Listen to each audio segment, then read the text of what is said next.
और इस बीच एक बड़ी खबर आपको बता दें, राजस्थान के भरतपुर से जहां बीजेपी सांसद रंजीता कोली की गाड़ी पर हमला हुआ है। दिल्ली से भरतपुर लौटते वक्त रंजीता कोली की कार पर हमला किया गया। खनन माफियाओं पर रंजीता कोली की कार पर हमले का आरोप है। हमले के बाद रंजीता कोली धरने पर बैठ गई है। ऐसे में रंजीता कोली ने कहा है कि मुझे मारने की कोशिश की गई है, मैं अपनी जान बचाने के लिए कार से कूदी। बड़ी खबर इस वक्त आपको बता रहे हैं, रंजीता कोली की कार पर हमला किया गया और ये हमला खनन माफियाओं ने किया है, ऐसा आरोप लगाया गया है। दिल्ली से भरतपुर लौटते वक्त रंजीता कोली की कार पर हमला किया गया। रंजीता कोली वहीं पर धरने पर बैठ गई हैं। राजस्थान के भरतपुर से यह बड़ी खबर, बीजेपी सांसद रंजीता कोली की गाड़ी पर हमला हुआ है। दिल्ली से भरतपुर लौटते वक्त रंजीता कोली की कार पर यह हमला किया गया। खनन माफियाओं पर रंजीता कोली की कार पर हमले का आरोप है। हमले के बाद रंजीता कोली वहीं पर धरने पर बैठ गई हैं। रंजीता कोली ने कहा है कि मुझे मारने की कोशिश की गई है, मैं अपनी जान बचाने के लिए कार से कूदी। ये बड़े आरोप लगाए हैं रंजीता कोली ने। हमले के बाद धरने पर ही बैठ गई हैं रंजीता कोली और उन्होंने कहा है कि मुझे मारने की कोशिश हुई है और वो अपनी जान बचाने के लिए कार से कूदी। और ज्यादा जानकारी के साथ हमारे सहयोगी मनीष हमारे साथ जुड़ गए। मनीष, क्या हुआ, पूरा वाकया बताएं।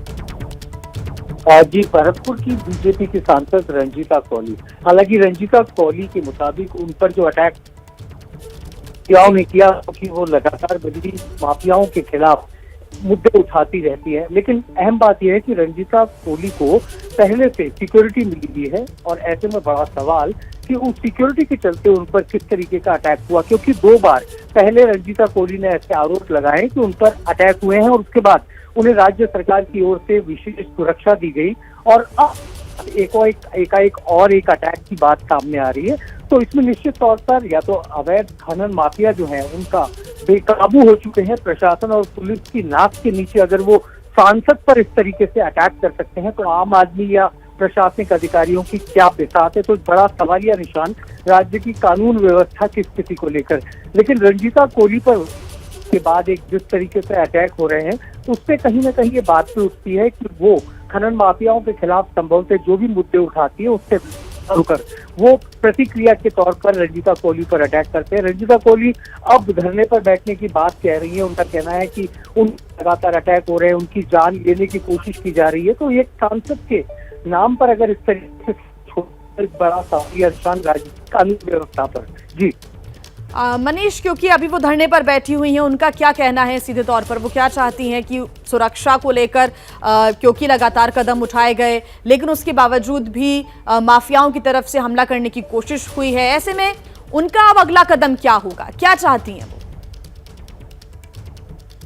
रंजीता कोली धरने पर बैठ गई हैं। सिर्फ और सिर्फ एक ही मांग है कि भरतपुर और धौलपुर इलाके में जितना भी अवैध खनन होता है उसको रोका जाए, उस पर पाबंदी लगाई जाए। ये बात दूसरी है कि राजस्थान सरकार ने पिछले दिनों एक सांसद रंजीता कोली खुद जुड़ गई हैं हमारे साथ फोन लाइन पर। रंजीता जी, क्या घटना हुई? तस्वीरें हम दिखा रहे हैं, आप धरने पर बैठ गई, क्या कुछ हुआ था आपके साथ? जिस तरीके से हमारी जनता ने हमें बताया था और कल मेरी लोकसभा भी खुल रही है, लेकिन कल संडे था तो मैं यहाँ पर आई थी और यहाँ पर जो अवैध खनन के वेबसाइट यहाँ पर हुई थी और मैंने अपनी गाड़ी उनके गाड़ी लगाई, आगे लगाई थी ट्रक के गाड़ी जी, और पीछे से ट्रकें निकलने लग गए और मैंने कहा मेरे भाई से कि आप जाइए, वहां से ट्रक निकल रहे, तो रास्ता बंद करने के लिए। जैसे मेरे भाई गया था तो उसकी गाड़ी पर पथराव करा और डंपर छड़ाने लगे थे।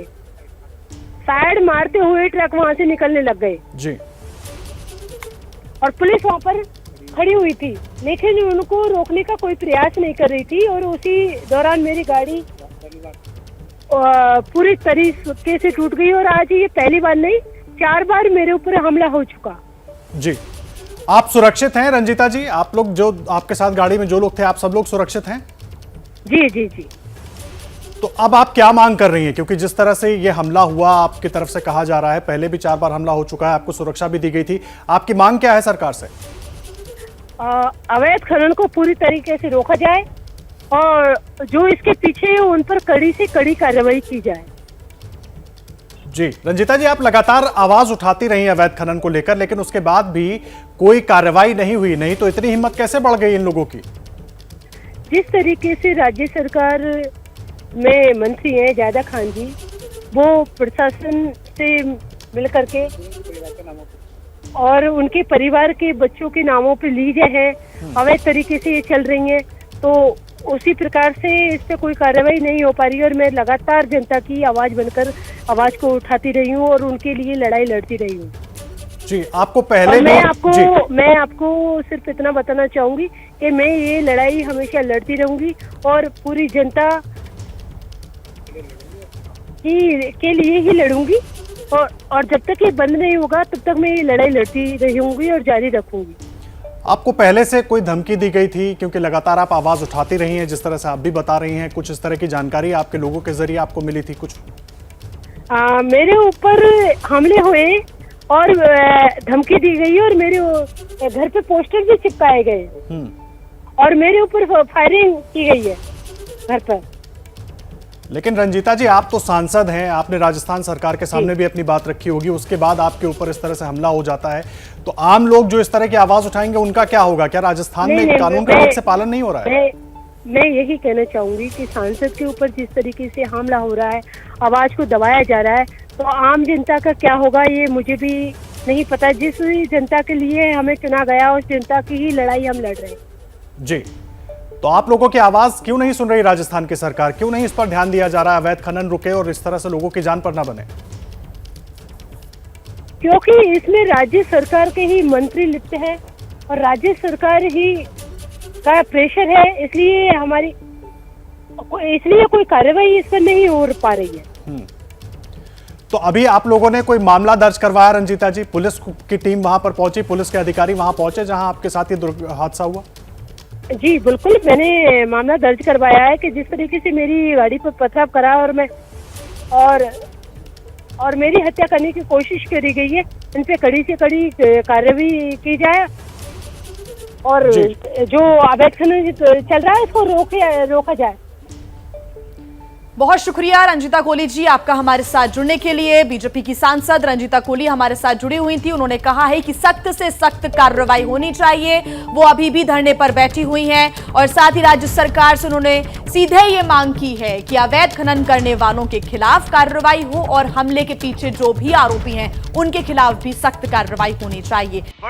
ये हैं शर्मा जी, जो रात का खाना और देश दुनिया की सुर्खियां दोनों लेते हैं सुमित अवस्थी के साथ। अब ये हैं इनके पड़ोसी बैनर्जी साहब। मिष्टी दोई खाते खाते पूरा बंगाल जान लेते हैं सुमन दे के साथ। इनकी तरह आप भी देखें अपने फेवरेट न्यूज एंकर को एक ही ऐप पर और डाउनलोड कीजिए एबीपी लाइव ऐप अपने स्मार्ट टीवी पर।